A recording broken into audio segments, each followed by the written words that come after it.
Hello, my name is Andy and I am the Village Idiot. I'm armed with a car and a GoPro and an unhealthy amount of time on my hands. I'm using that time to attempt to visit every civil parish in England. You're watching the Boston series, 18 parishes in the southeastern corner of Lincolnshire with a windmill and vegetable type theme. Let's get cracking and see one.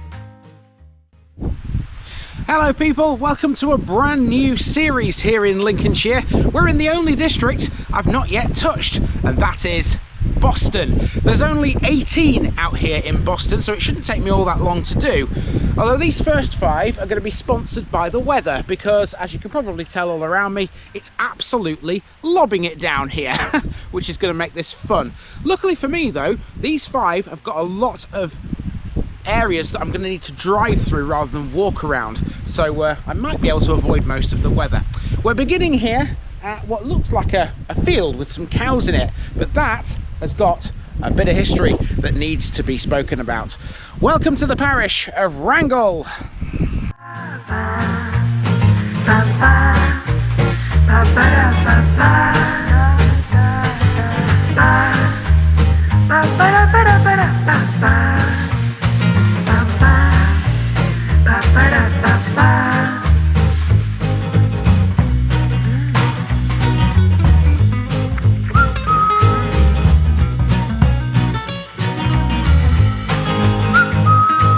Here's my disclaimer for people who may be watching me for the first time. I say things as I would in my native accent and dialect.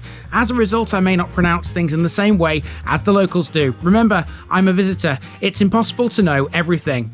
Leave me a comment, spin me a like, and bash that subscribe button. Let's get to today's parish video.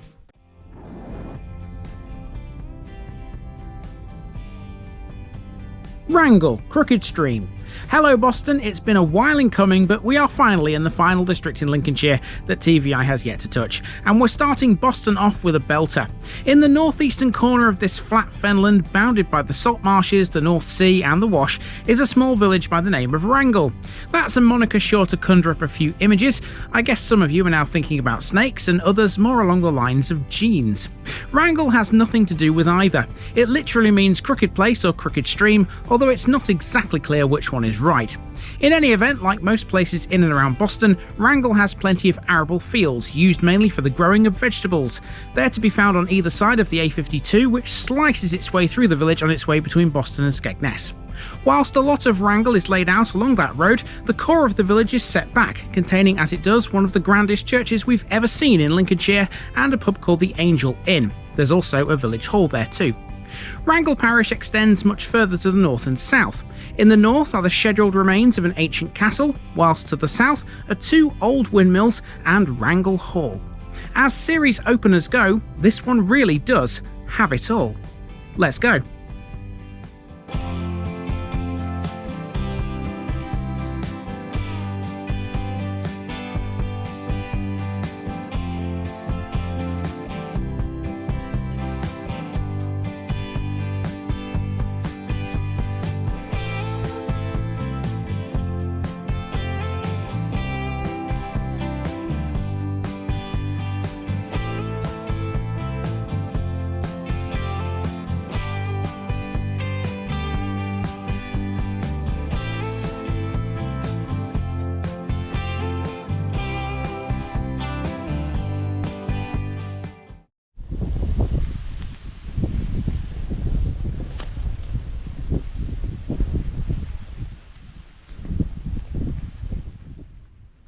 We start on Wrangle Bank early in the morning twilight.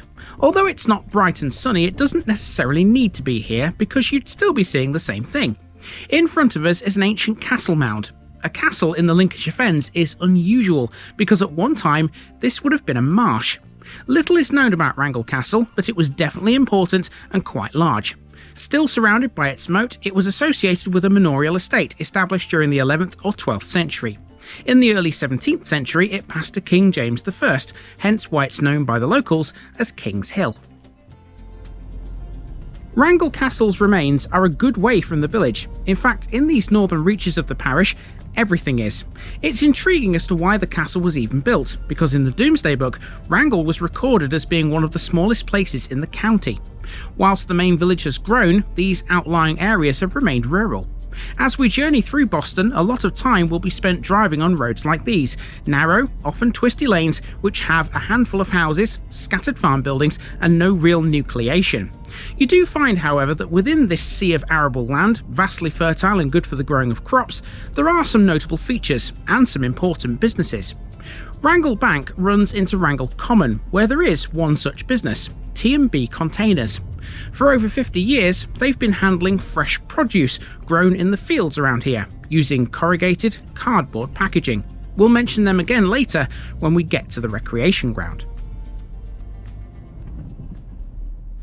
Okay, so as well as Wrangle Bank, there are a few other little settlements which are to the south of the main Wrangle village, which is where we find ourselves now. So we're going to do the main walk around the main village, and then we'll go to those little settlements afterwards. There's a couple of windmills out there, and there's a hall as well to catch. But this is the main village, and we've come in via Broadgate, which is a long, bumpy road that comes through Wrangle Bank down into the village. We're going to head to the school to start with, and let's see what's in this first main village here in Boston. Quite excited about this, despite the weather.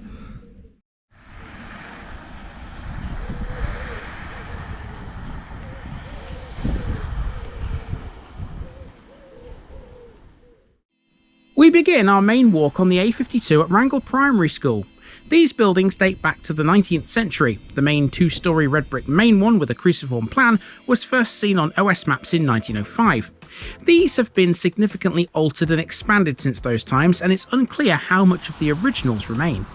Wrangle's school history goes back to 1555, when a man named Thomas Allinson provided funding for a schoolmaster to teach children from both Wrangle and Leek parishes. That same school had around 60 pupils in the mid-1850s. Let's walk up the A52 now. In this day and age, it's surprisingly difficult to get a decent plumber. If you need one in Boston though, Endeavour might help you out. They're based in Wrangle. Close to their office is a bus stop. This is where the M3 service into Boston calls on its way from Skegness. Moving on, next we have a former Wesleyan Methodist chapel. This was first used in 1843 and remained open until the 1990s. Wrangle Bank had a primitive chapel, last used in 1972. Here, on the wall, a plaque commemorates the Olympic torch, which passed through Wrangle on its way to the London Games in 2012. We continue up the A52. This particular stretch is dead straight, although it does bend southwards eventually, aligning with the shape of the coast. It's the main route from Skegness to Boston, and although it's mainly residential, businesses have made good use of it in the past. Haulage firm Kime Transport was once located on this very road. They were founded in 1930 by George Kime, who used a Model T4 to transport potatoes to the local railway station. Old Google Street View images still show these buildings, but all that remains today is a concrete pad and a sunken loading dock. Wrangle is definitely not all about the A52. There are side streets. Here's Tooley Lane, for example, one of a few that lead north into the farmland between here and Wrangle Bank. Farms are scattered across the landscape, and the fast-flowing A52 is the easiest way for tractors and lorries to access it all. That can make Wrangle a bit of a noisy village at times, but the demands of the food industry means that this part of Lincolnshire is thriving. Now, it's amazing what you see in some driveways too. Here, I'm pointing out a traction engine that was hiding away behind this hedge. It's unsurprising that that kind of vehicle is seen out here, to be honest with you. Just as I've been walking along this main street, loads of farm vehicles have been coming past me. It's definitely an agricultural area, this. But then again, that's Lincolnshire, isn't it? We're sort of used to that idea now that there's going to be farm vehicles everywhere around in this county. And there are definitely here in Boston. Right, we'll continue along the road. We're going to reach a left-hand turn in a moment or two, take us towards the church. Moving on, here's the Minstrels, a care home for the elderly, which can cater for up to 33 residents. Now, although it seems rather unlikely today, Wrangle was once an important harbour on the North Sea coast. In the time of King John, the Navy had trouble controlling sea traffic, so he asked all the ports to provide what ships and men they could to help out. Wrangle could offer the king a ship and 8 men, the same as nearby Wainfleet. In recognition, King John granted Wrangle a Saturday market charter in August 1205. This is still in effect today, so in theory, the village can still hold one. The only thing resembling a market here now is this small supermarket on the corner of Church End. We'll be rejoining this road from the other end shortly. In the field opposite, a rather polite pony was happy to say hello to me, taking shelter as he was under a tree. On the other side of the A52 at this point is what used to be Wrangle Growers, a company that's now part of M. Leggett & Sons. Established in the 1940s, they've been growing vegetables for over 70 years. Their products include cauliflower, broccoli, cabbages and kales, standard fare for the silty fields of southern Lincolnshire. A few more steps and we're at the village sign. Among the things depicted on this are some Canada geese. They're a visual representation of wildfowling, a once important local occupation. Now we've turned left into Church End, which is a dead straight road with more housing, mostly modern ones along here. You don't usually get a street name like Church End though, unless there's an actual church nearby. In this case there is, and where the lane starts to bend left towards the pub and the village hall, the enormous parish church of St Mary and St Nicholas comes into view. Wrangle's church is originally 12th century and built in the Perpendicular style. Between 1154 and 1189, this church was under the governance of Waltham Abbey in Essex, which supplied its priests. The glass in its east window refers to that fact, as it mentions Thomas de Wivesty, a former abbot of Waltham. The building later fell into disrepair but was restored in the 14th century. Ewan Christian then worked his magic on the chancel again between 1875 and 78. Inside is a plaque commemorating the American airmen who died in a plane crash on Wrangle Common in 1944. Well, if I see any bigger or grander churches than that today, they're going to be astronomical compared to the one that's here in Wrangle. That's a beautiful building, by the way, well worth checking out if you're ever in this part of the world. Now, we're using a footpath here that runs through the churchyard. We'll take a left turn and basically make our way now back towards the main road via the playing field, and that will complete the circuit of the village. Been going quite a long time. This walk is a lot longer than I thought it was going to be. We've been going about 40 minutes already, which is, yeah, certainly a lengthy walk. I didn't expect that, but, you know, it's what it is. And to be fair, even though it is raining, it's actually quite nice. A quick look south now along Church Lane before we head north again. When Wrangle had its harbour, it was located half a mile south of the church. Nowadays, what with land reclamation and drainage, the sea is now much further away, inaccessible from here by vehicle and only on foot. Next we have the Old Vicarage, a listed building dating from between 1704 and 1707. It's quite the admirable house now, that, wouldn't you agree? Where Church Lane meets Church End is the War Memorial, erected in 1920 for the 27 men lost in World War I. Dedications from World War II were added later. Next we have the only pub in Wrangle. This is the Angel Inn, whose name is a reference to its location near the church. The inn's history goes back much further than the current church though. In the Middle Ages, it was connected to various religious establishments and travellers' hostels. Directly opposite that we have the Parish Hall. Although originally much older, in 1997 the hall was expanded and now includes features for disabled access. There's a parish notice board outside it. Time to get the cards out. Mark Wrangle off the Boston list, everyone. 1 down and 17 to go. Our last leg sees us walk the length of Church Close, which is a cul-de-sac, but at the end of it is a footpath leading to the playing field. It may look like a quiet residential street, but every summer in July it's not uncommon for this part of Wrangle to be heaving with both cars and people. That's when the Wrangle Show takes place. The Wrangle Show was the original Lincolnshire show and was held in the field opposite the recreation ground. That's why the locals often refer to it, therefore, as the Wrangle Showground. FC Wrangle, the village football club, play here. They're members of the Boston Saturday League. It's always good to see a local businesses involved with the local sports teams. You can see here that Wrangle Football Club are sponsored by T&B Containers, which we saw earlier, didn't we? And that's really the walk around Wrangle. From this point, it's a case of just walking straight back down the main road, back to Broadgate, where I started. We're going to hop in the car at that point and go to Wrangle Lowgate, which is just to the south of this main village. There's a couple of mills to see out there, 2 in fact, and there's a hall as well, which will finish this episode off.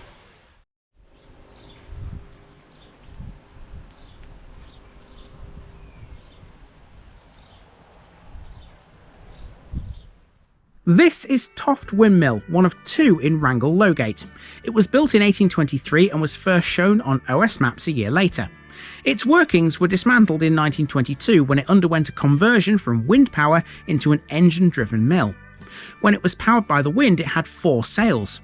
Externally, all that remains is the tower, made of red brick but painted black, and that distinctive white cap. Internally, there's a ground floor hoist, 1 pair of stones, and a mixer still in situ.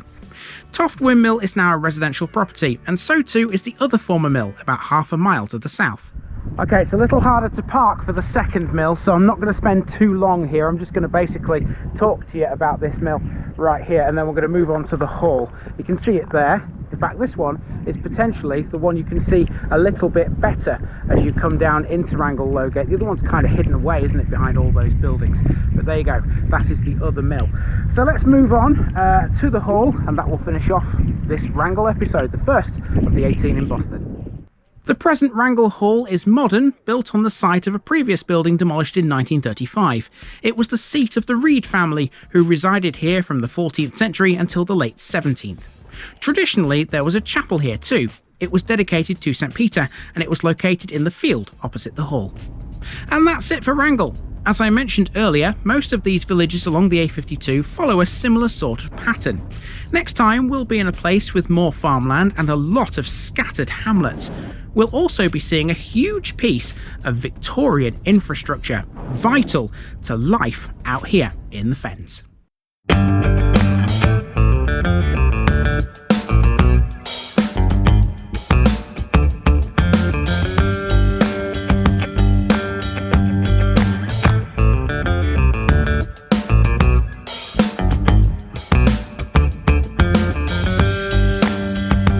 Thanks for watching this video, folks.